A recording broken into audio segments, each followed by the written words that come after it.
Previously, we explored the dream and visions of Daniel involving 4 wild animals representing the kingdoms on earth before God destroys the last animal and establishes his eternal kingdom.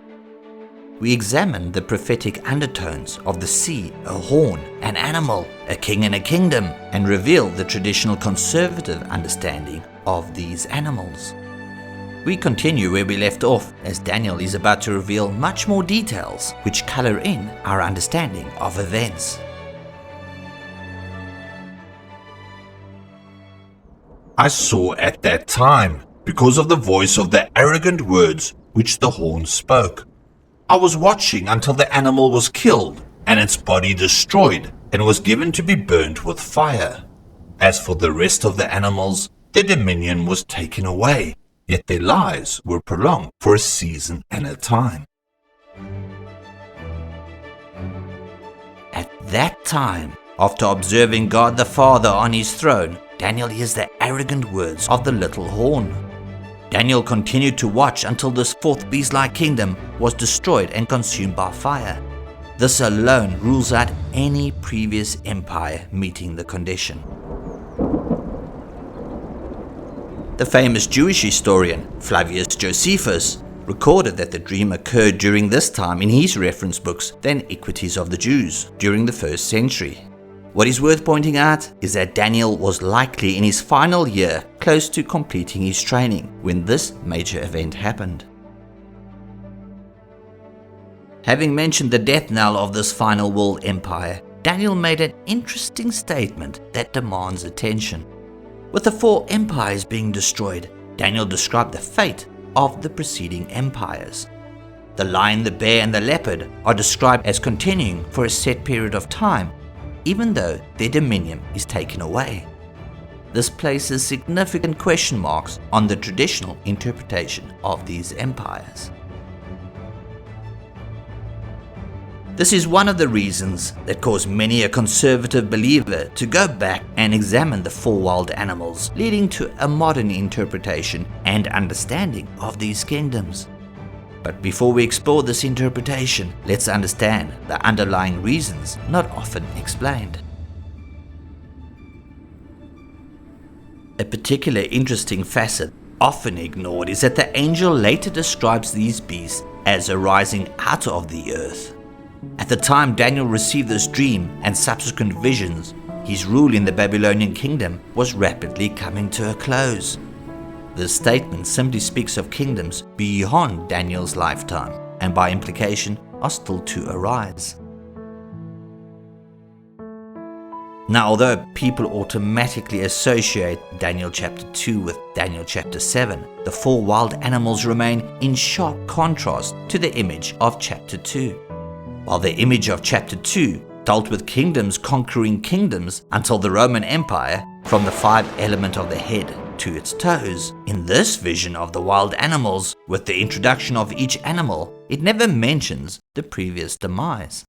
Simply put, the bear never kills the lion, the leopard never kills the bear. Of the 4 animals, there are 2 which stand out with question marks. The fact that the lion's wings were torn off and that it was a stand-up lion implies a massive injury to the swiftness in which it operates. Babylon as its possible identity falls way short, as the new Babylonian Empire never had its wings clipped nor lost power, but rather fell in spectacular fashion overnight to the kingdom of the Medes and Persians. We explored that in Daniel chapter 5. The second standout animal is the 4th beast, which is associated with the legs of iron and the 2 feet with 10 toes. The beast of chapter 7 does not provide for this division. The 10 horns, the iron teeth, and the feet all exist at the same time where it is destroyed. Since all 4 of these wild animals have a close relationship towards the end of time, this has led many a conservative Christian seeking for a modern-day understanding of these potential kingdoms. The modern-day interpretation. The first animal, the lion, is believed to be symbolic of 2 recent modern kingdoms. First is Great Britain, which has as its national symbol the emblem of a lion. It is only one described as standing on 2 feet. Daniel also describes the lion as having two great wings of an eagle, which are subsequently torn off. Since the bald eagle is a universal symbol of the United States of America and its association with the lion-like kingdom, scholars have noted that the lion with eagle wings could refer to the coalition of Britain and the USA. Now, if you look at their relationship, you'll discover why America and the British are so close. And it makes sense, since the USA was born out of the British Empire. If it was not for the British Empire, the USA would not exist as we know it today.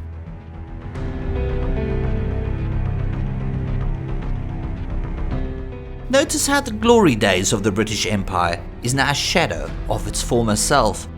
This is seen by modern futurists as comparable to the stand-up lion, which just happens to be the emblem of the Brits. Should this modern view of these kingdoms be correct, this would mean that the military wings of the United States are about to be clipped, and this coalition will become highly irrelevant on the world stage.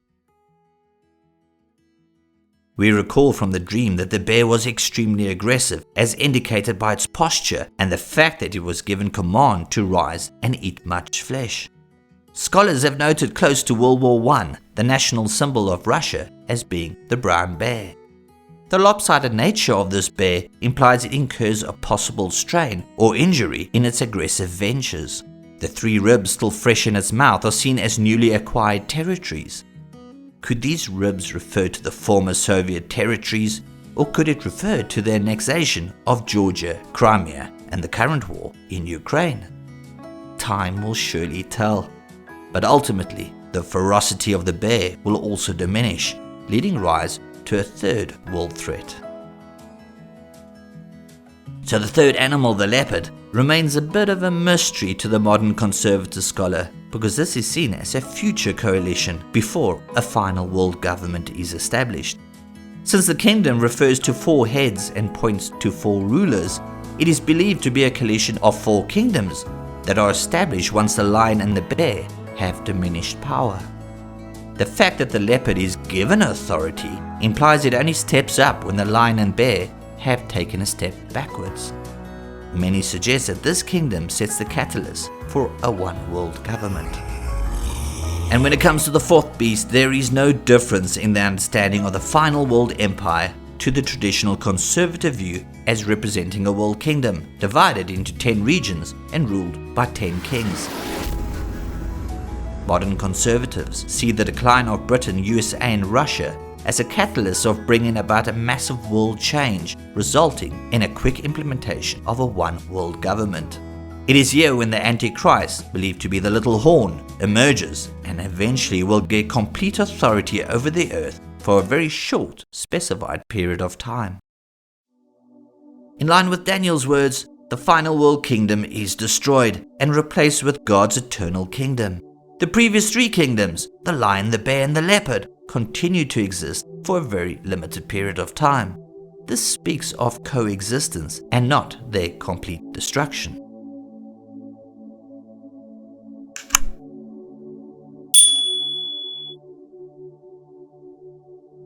Now, it does not mean necessarily that the traditional view or the modern view replace each other.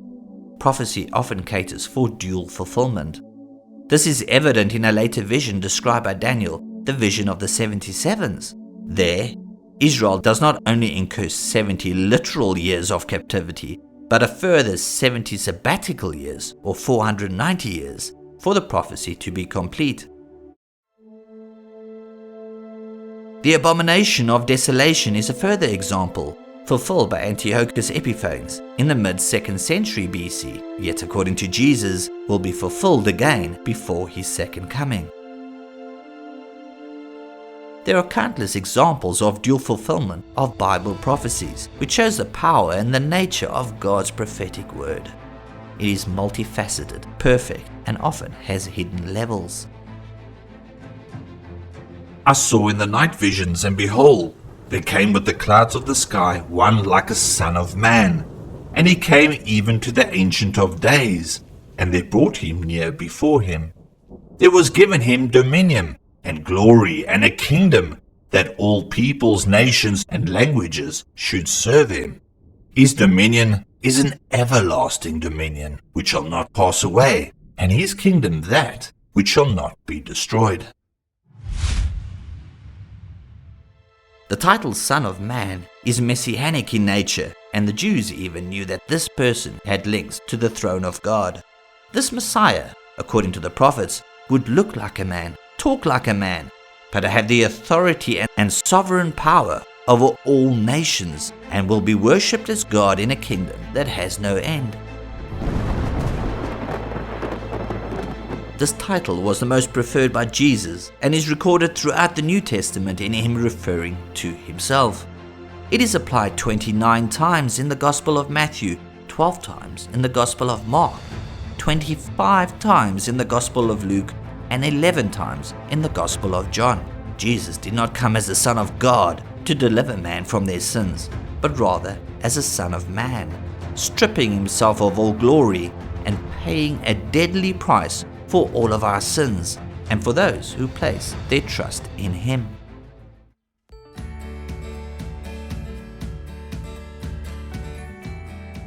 This vision is very similar to that of Jesus approaching the Father in Revelation chapter 5, in which he is about to inherit his eternal kingdom. This is seen as a direct fulfillment of the messianic prophecy presented by the psalmist, where Solomon calls on God to endow the royal son with your righteousness, later declaring that all nations bow to him and all nations serve him. There are multitudes of scripture describing the Messiah as ruling over the world in perfect righteousness. According to Daniel, at the destruction of this last world empire, history is about to change forever. As for me, Daniel, my spirit was grieved in the midst of my body, and the visions of my mind troubled me. I came near to one of those who stood by, and asked him the true meaning concerning all this. So he told me and revealed to me the interpretation of these things. Daniel was extremely troubled. The phrase "my spirit" is best understood as referring to his core being. In other words, his entire personality. Apparently shaken, he approached someone nearby in his vision, seeking an explanation. The person is generally accepted as being an angel. This angel begins to provide a general interpretation and then narrows down to specifics, and at times added considerably more information than is evident in Daniel's opening description of them. These great animals which are four kings who shall arise out of the earth. But the holy ones of the Most High shall receive the kingdom and possess the kingdom forever and ever. With these words, the actual interpretation that these animals represent kingdoms is confirmed. The words Most High is often used in the Bible to refer to the high ones or high places. It is also often applied as a title to God, who is high above all kingdoms. We have seen that these four great animals represent both kingdoms and kings. They will all arise and they will all be cast down. With the fall of the last one, this will signify God is about to establish his physical eternal kingdom on earth. It is the Most High who is in the business of transforming men into saints.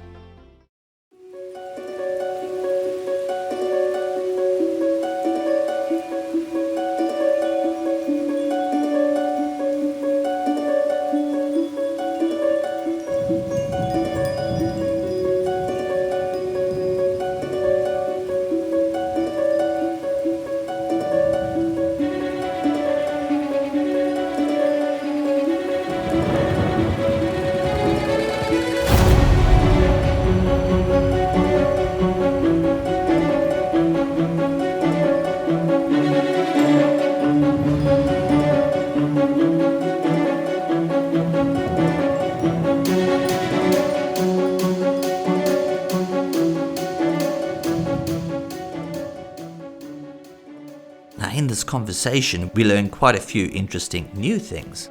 Firstly, the feet of the empire is made of bronze. Since bronze is very heavy metal, it is often associated with judgment, and in the case of this empire, It is the very judgment that everyone was asking for. The weight of this final empire as the beast will affect everyone on the earth. Additional details that the angel reveals concerning this little horn is that he becomes larger than the others. He's also highly arrogant and appears he gets exactly what he wants. This suggests a ruler seemingly insignificant, starting off small and becoming more powerful than the existing 10 rulers of the final world empire. It also confirms yet again that the horns are referring to rulers.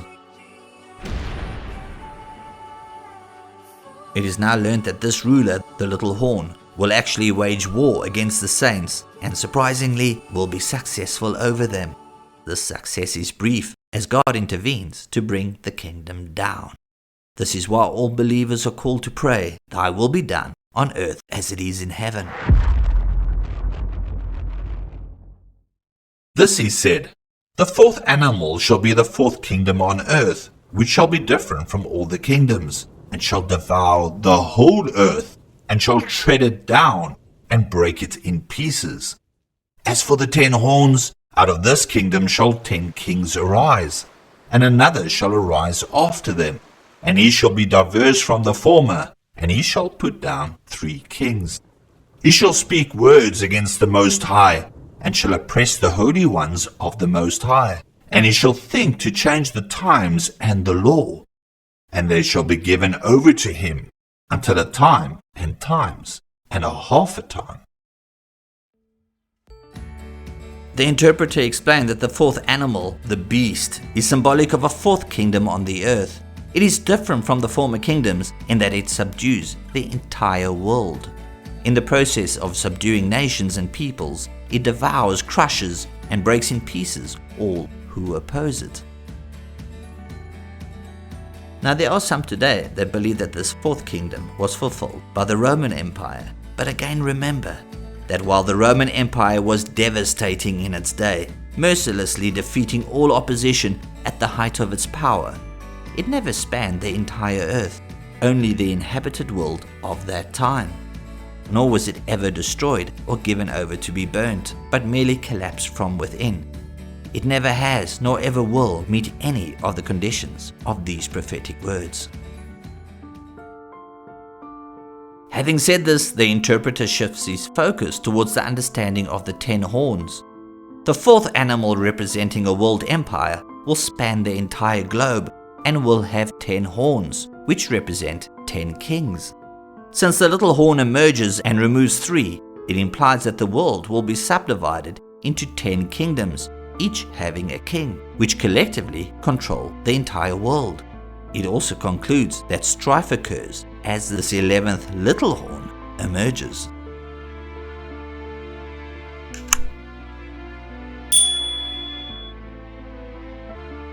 His greatness becomes evident as he speaks blasphemies against God and oppresses the saints of God. 2 further aspects are revealed concerning this little horn, who becomes the ultimate ruler of the final world empire. He first attempts to change both the times and the law. The changing of times and law is usually associated with religious customs and suggests that the calendar system of the world will be altered. The little horn of this final world empire will have absolute authority for a period of a time, times, and a half a time. So what is this time, times, and a half a time? A technical breakdown of this period is based on the understanding of King Nebuchadnezzar's vision of the tree, where the phrase 7 times was to represent 7 years. The phrase time, times, and a half a time is understood as follows. Since a time represents 1 year, then times represents 2 years, while a half a time represents half a year. In figures, 1 plus 2 plus a half is equal to 3.5 years.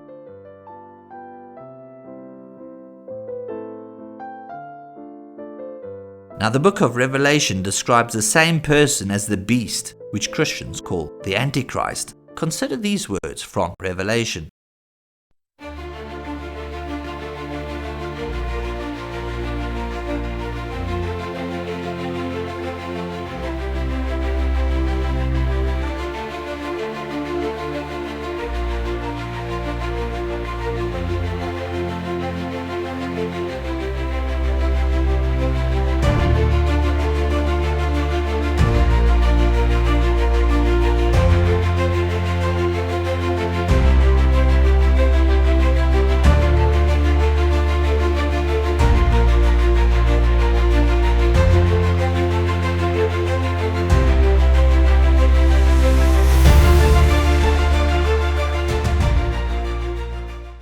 So we see that in Revelation, John describes this beast as ruling for 42 months, which if converted to years, is 3.5 years, since 42 months times 30 days divided by 360 days is exactly equal to 3.5 years.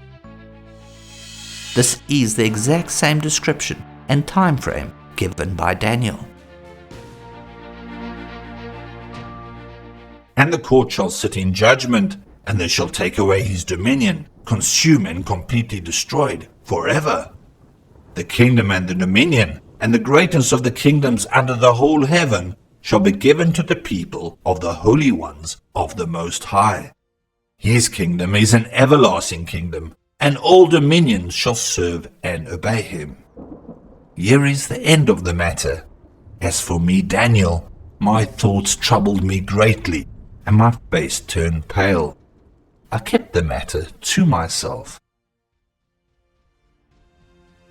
In line with Daniel's words, the final world kingdom is destroyed and replaced with God's eternal kingdom. The previous three kingdoms, the lion, the bear, and the leopard, continue to exist for a limited period of time. This is seen as confirmation that the fourth kingdom, the one world government, consists of these three kingdoms as well. When it is destroyed, they continue to exist until Christ has completed his judgments on the earth, ushering in his millennium age. The final fourth kingdom is utterly destroyed, burnt by fire, never to arise again for eternity, as it is fully consumed. It is God himself who intervenes and brings judgment on the nations of the world. He does this for a purpose. When God does finally establish his eternal kingdom on the earth, he changes it to be inhabited by his saints, which he leads. All nations and people throughout the earth will both serve and obey him. This concludes one of the greatest prophetic chapters reflecting the future of world kingdoms in the entire Bible.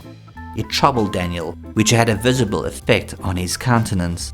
Since it concerns events of the future, he kept the matters to himself, not sharing any details of it with his associates. So there you have it, the dual prophecy of Daniel with regards to world kingdoms. Concerning the little horn and the last world empire, Daniel still has deeper revelations in the form of visions, which he is about to share with us. See you in chapter 8, where we dig a little bit deeper into the prophetic realm revealed by Daniel. Until next time, Maranatha.